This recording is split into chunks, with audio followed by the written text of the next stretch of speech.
Hello everyone and welcome to Session 6 of Digital DNA, Data Insights and Visualization. During this week we are going to have our second forum. So first of all, let me introduce the rules for this week. How the forum will work. Each morning at Spanish time or the night before, I will load a video and a link to YouTube and all the material needed for the day. At the same time, I will open a thread with a question for the day, and you will have to answer the question on that thread. A new thread can only be created by the teacher. In this case, the exercise is not specifically continuous. However, you might need what has been explained in previous days in order to perform the analysis. As the other week, participation should be between 1 and 3 posts for the whole forum, so you cannot post in all the threads. The forum will start at 8 or 9 a.m. Spanish time on Monday, when I will create the first thread, and it will end at Friday noon Spanish time. The last question will be posted the latest at Thursday afternoon. As the other day, this forum is graded. If you do not post during the whole forum, that will mean that you will consider as absent for the class. Please use the grading as a training for the group and final exam. And all this explained, let's start with the forum. In this forum, we are going to analyze the result of a political barometer, specifically the one for Spain performed during the month of October. This is a very interesting exercise that you all can replicate with data from your country or any country that you like, as most of the countries have a center for demographic research or a media which perform this kind of surveys and provide the data sets to the public. So the data is available to you to analyze. In the case of Spain, we are going to use the barometer published by the CIS, which is the Center for Socio-Demographic Investigation. It is available in this link, and we are going to see it later. Why have I chosen this kind of information? I have chosen this kind of information because being able to analyze a political barometer is very important for many reasons. The first of all is that having an independent view of the political climate in the country is interesting because when you have your analytical view, you can review the information published by the media and how they have used the same information and created different messages using pieces of the information. So you can analyze how the media has tricked the data in order to change the messages. Also, you will be able to defend yourself and your company from fake news or biased media because you are able to create your own view of the data. And third one, a political barometer is very similar to customer survey or customer panels. So you will be trained to find patterns in this kind of studies. Also, we're going to start using what we call raw Excel files, where the user has to present the data file in order to be able to use it in Excel or Tableau and to start the analysis. This is very interesting and important because institutions do not usually have the information available in beautiful formats like Excel, Access, or Tableau, but they have them in CSV or DAT format. This is because the size of those formats is smaller and they are universal, so they can be used in any platform. So before we start, let's go to the CIS, to the data, and see what we can get from that survey. Here, this is the main page for the CIS, the Center for Sociodemographic Investigations. Here they have the surveys. If we click here, we can go to the barometer. And we can go to the barometer published in October. Here we are.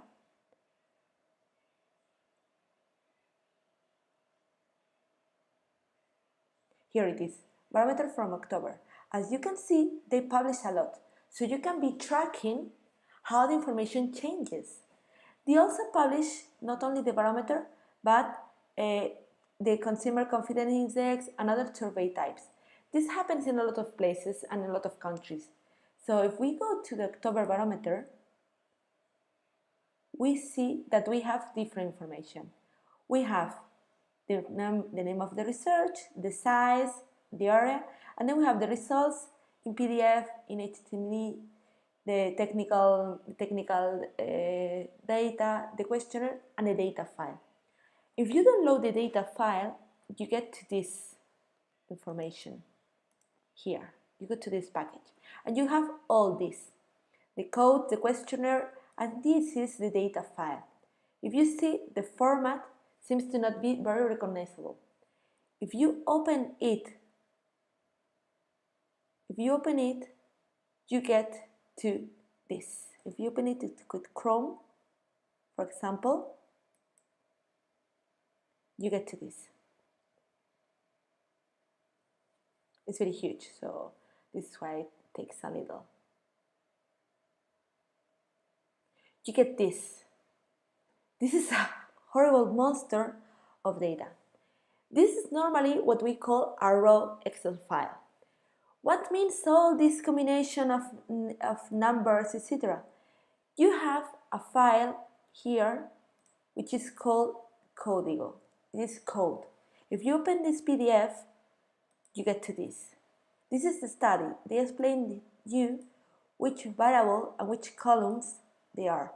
The 1 to the 4 data is the number of the questionnaire. Then you have the number of the people that has been questioned. Then you have the autonomous community, etc. We're not going to use this huge file here. I have created a different file, which is like a summary of this file for you to practice. However, you are going to find files like this. So we're going to learn how to process, or at least how to read it. So, if you go to the folder, you see that I have loaded a file named since October adapted. If you open it,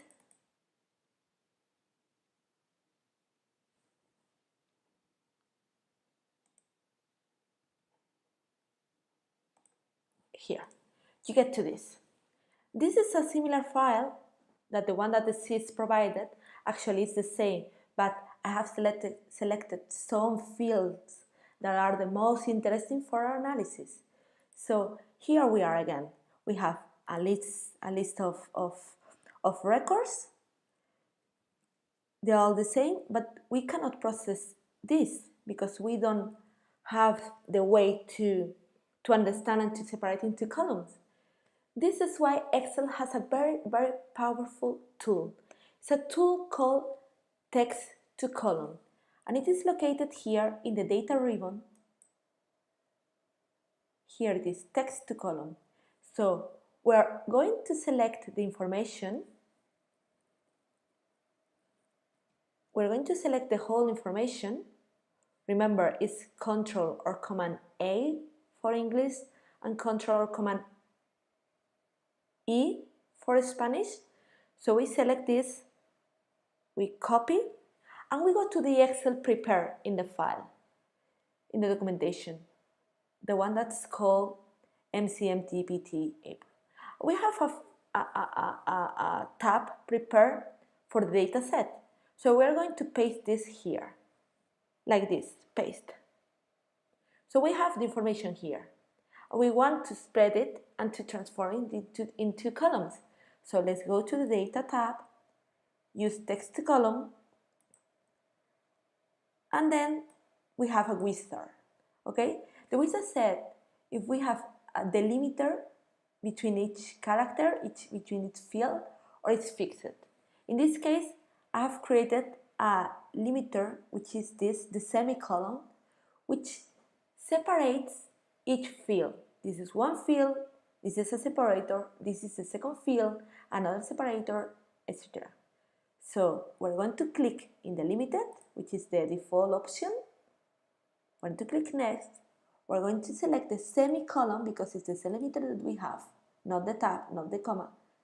And we're going to click next. We're going to keep all the data as general. We're not going to select any specific format for the data because this is like very advanced, and we are going to click finish. And voila, we have a different column for each data, which is like magic. So now you can process the information because you have an Excel format. The thing here is that even though we have an Excel format, we only have codes. So we have to translate this into data that we are able to process. If you remember, when I showed you before the code file for the PDF, they say here which is the meaning of each code, for example, for the autonomous community. And then we have also, see here, the size of the municipality, etc. So these numbers refer to something. I have prepared the file for you here and created a translator. So here you can see that for each code and each field, for example, the autonomous community, which is the region, here in the data set, which is this one, if I see a 16, like here, I can see that this is the base country. The thing here is how we can translate these numbers into these values. We have a very powerful function in Excel, which is called the VLOOKUP. So prior to start doing some analysis, I'm going to learn how to use the VLOOKUP function.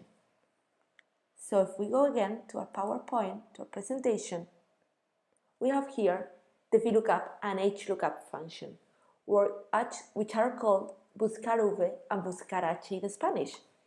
Okay, this function are a lookup and reference function, are located in the formula ribbon here in the lookup and reference.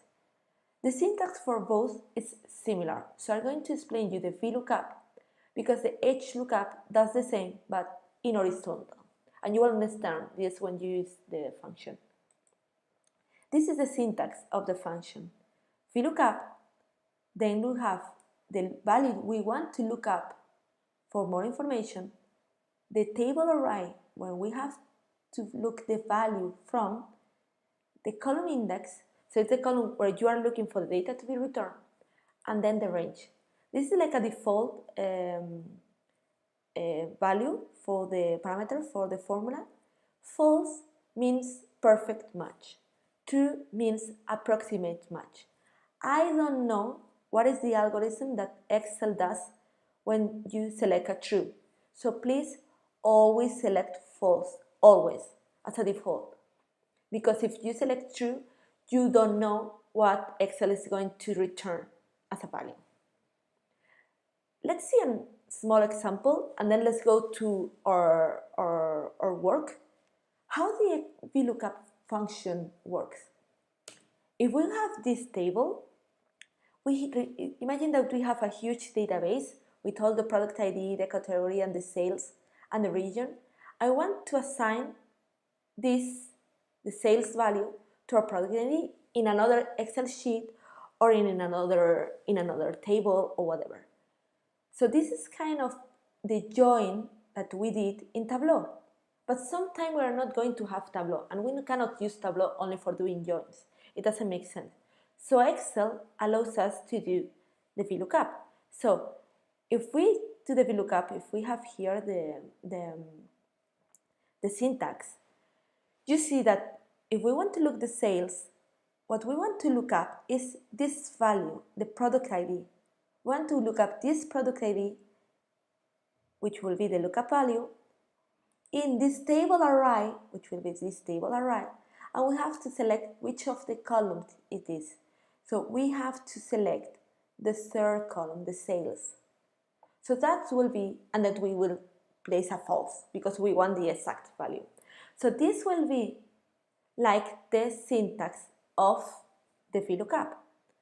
A very, very important fact for the VLOOKUP is that the lookup value that we are looking for has to be always in the first column of the table array where we are looking for. So it cannot be in the middle, it has to be in the first column. So the first column, the one for a column index, will be the value that we are looking for, and then second, third, fourth, etc. will be the values we want to retrieve. Another thing with VLOOKUP and HLOOKUP is that you will always take the first match. In this case, for example, where we are looking for the product ID again, but we have two different matches here. We have the first row and also the third row. Whereas for the second product, we only have one row. If we use the VLOOKUP, in this case, we will take the first match. It doesn't go looking for different matches and then give you an error or whatever. No, if he finds a match, he will stop the execution and will retrieve the value. That's how the VLOOKUP works. So make sure that you do not have duplicated in your tables. Then another thing that happens with VLOOKUP and HLOOKUP is that when the value is not found, for example, in this table, we don't have this product here, you get an error. So this is very easily noticed because when you have an error, you cannot use like a total, assume, or whatever.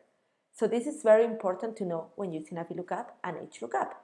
So now that we have learned how to use it, let's go to our Excel file and try to use it, the data.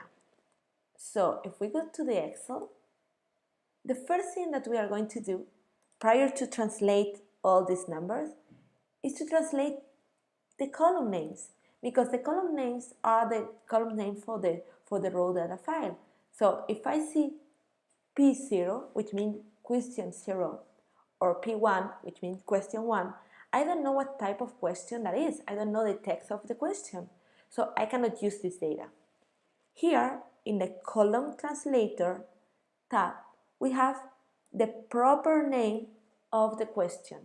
For example, question 0 means what is the nationality of the person interviewed. So we're going to use the VLOOKUP to retrieve this value, which are the ones that we want to use, not these ones, into our data set. So the first thing we're going to do is we're going to insert one column, and then we're going to use the VLOOKUP.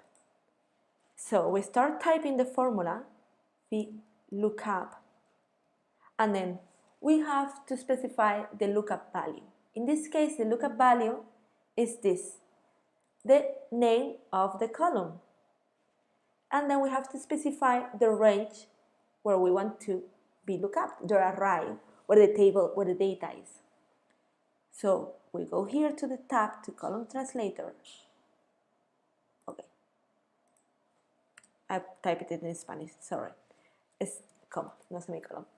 Then we go to the array, we select the array, we fix the range. If you remember it, we fix the range, okay, because we want all the columns to be looked up in the same range, and we have to select the column index. In this case, we have 1 and 2, so we place a 2, and let's don't forget the false. Then type false, and here we have the proper number.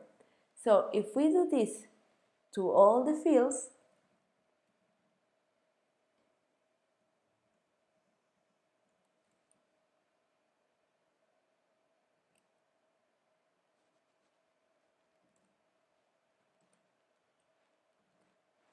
we got the proper fields here, the proper field names. That's perfect. So let's make this more visual. So let's wrap the text and use a good color and bold. Okay, so this is perfect. You can see the names of each question.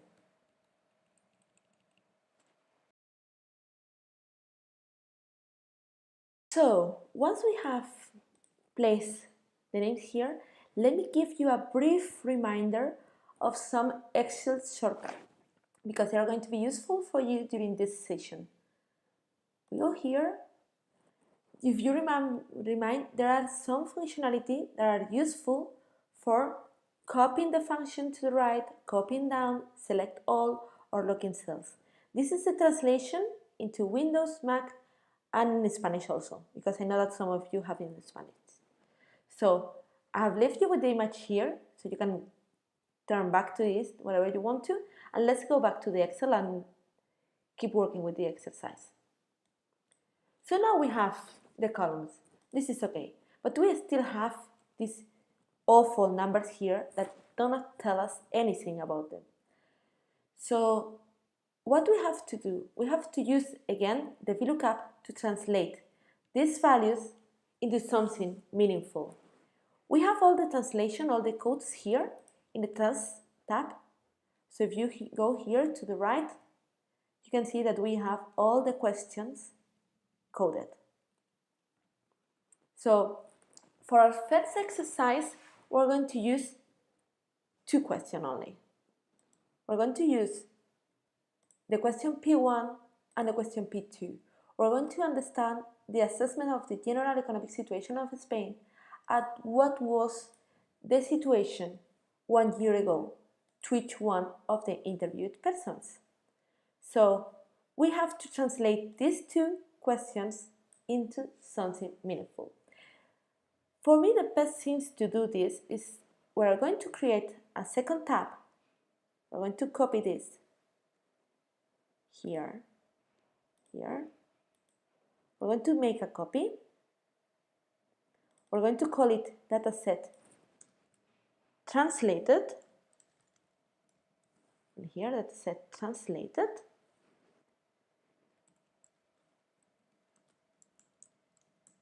And we are going to leave the blank space for each one of the questions. So we're going to choose everything. We're going to delete it. And we're going to leave the blank space. And we're going to do the VLOOKUPs here in this table. I'm going to select this and put some color here too. Here we are. So we know that this is the header and when to do this information. Okay, let's go back. We are going to use P1 and P2. So let's do the VLOOKUPs again. So in this case, we're going to use the VLOOKUP function. The lookup value is the one in the dataset tab. So here we go to this value, the F8, because it's the correspondent. Okay, we are going to go to the translate, and here the P1, we're going again to select the range, to fix the range, and in this case again we have column 1 and 2. So column 2 is the one where we are going to look up the values and the value that we want to retrieve. Sorry. And we type false because we want a perfect match. And enter. So we have average. That makes sense because we have a 3 here, and if we go to the translate tab, 3 means average. So that seems that is okay. Let's do the same for P2. Again, VLOOKUP. Then we have in the data set, we got our first value, G8 of the data set, and then we go to the P2 table. Okay, we fix the range again, and as the one before is column 2 and false.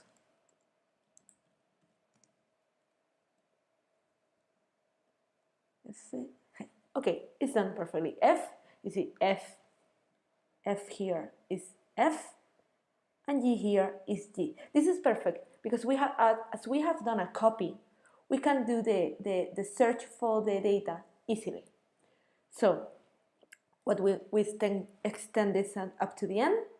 Remember, if we go down, okay, sorry, if we go down to the last one, I like to place like a number here, go up again,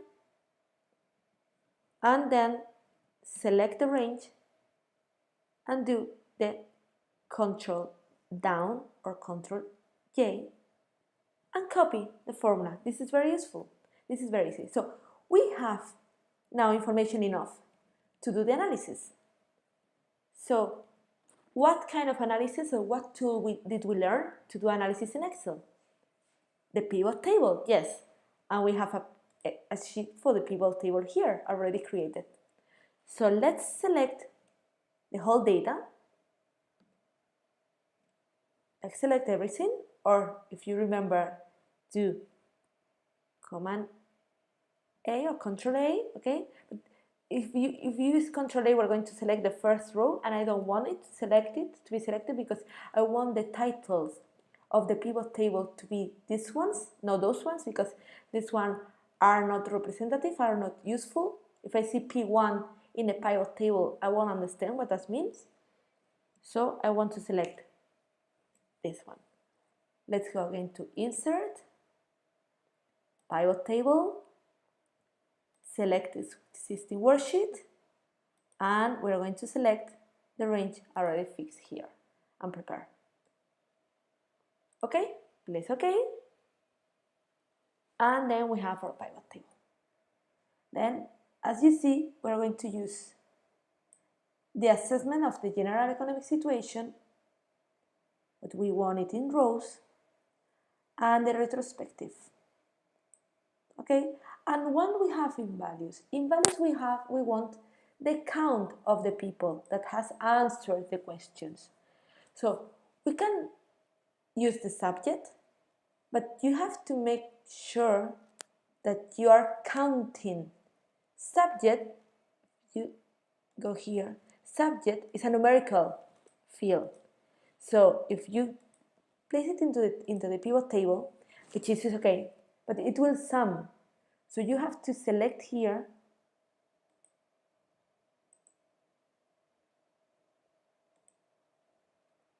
that you want to count. You want to count subject, not summing it. And then we have the 2,973 people that we have in the study. We format it, want it to be numbers, okay? And then we have the pivot table. We can start analyzing the pivot table. However, the sorting of the pivot is very difficult because it has been sorted alphabetically, which is fine for some times, but not for this kind of studies. However, Excel gives us some tools for sorting the pivot tables. If you click one field and with the right mouse, you can move the field. You can move it up, down, to the end. If you move down, it will move one place down. You see? It has moved. If I move it to the end, it will move up to the bottom. So what I normally do is, if I want the order to be very good, good, average, bad, very bad, and then don't know, I start sorting the first one I want up to the top and send it to the end. And I start sending everything to the end. Sorry. So I choose very good, I send it to the end, but you can do this whatever you want to do it. It's like some personal trick for me that works well. So I move good to the end, then I move average to the end. You see, it is started to get sorted here. I send bad to the end, I send very bad to the end, and then I insert not know to the end. So I have them sorted. That's perfect. And then I can do the same with this one, because Excel allows me to do this again. So we have better, worse, equal, not answer, not know. So the last one, the first one, I want to be better, so I move it to the end. Then I have equal, I move it to the end. Then I have worse, I move it to the end. Then I want not know, move to the end. And then I have not answer. Yeah, I move it to the end. In design, because I want the column label and the row label to be shown, I want to say that the design, the report layout, is in outline form. Now it's in compact. so it doesn't show the names. If I want to show the names, because they are useful here, I have to select outline form. So I select it here. It moves the table around because they need a lot of space for the names of the table. Don't worry. Let's select all the columns, if Excel allow me, here. And we can use wrap text and reduce the size like this, so we can be seen. So we use here this and this. So you see that we have in the columns the retrospective evaluation of the economic situation, and in the rows the assessment of the general economic situation of Spain. As you can see here, just seeing the numbers, we can see that when people think that now the situation is average, they think that before was equal. But most people, a lot of people think, or most people think that it's in average or bad situation now, and they think that before it was equal or worse. Not many people think that it was better before. So it means that now it's better than before. We can check this with numbers. So we can bring the format here. Remember, if we copy format, paste special, you remember? We want to copy the format, okay? And we want to copy the value of the first column, the value, and we want to copy the value here also.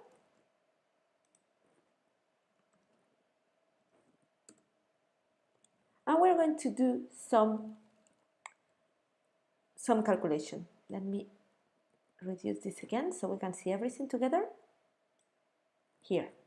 So I want to know from the total how many people think that the general situation now is in one type or another. So I want to select this cell and divide it by this one. But when I use the cells in the pivot table, I get this formula. So this is like a static formula. So when using pivots and doing calculation on the pivot, I have to type, I cannot click, I have to type. So in this case, this is H9, you see, which is this cell, and I want to divide it by H15 and lock, because I want everything divided by H15. Okay, so I have it in percentage, and I move. So I move the formula. I copy it special because I don't want to lose the format. I paste the formula, and I use the percentage. So you can see that most of the people think that now the economy is in average or bad shape. But how many people that thinks that it's average, think that it was better before, equal or worse? So now what I do is from C11 and divide it in the total people that answered that it was average. So I divide it between H11 and lock again. I copy this formula, again all, formula, and use percentages. So we can see what we told before. Most people think that the economy was equal or worse before, and that the people that think that these percentages are very similar. They think that it was equal or worse before. So the feeling is that now it's better than before. So now that we have learned this from the data, I will leave you for question 1 for today, which is, when comparing the assessment of the actual situation of Spain's economy to the same situation 1 year ago, the general feeling seems to be that the country is equal or better. However, What is the general feeling when compared to the 1 year perspective ahead?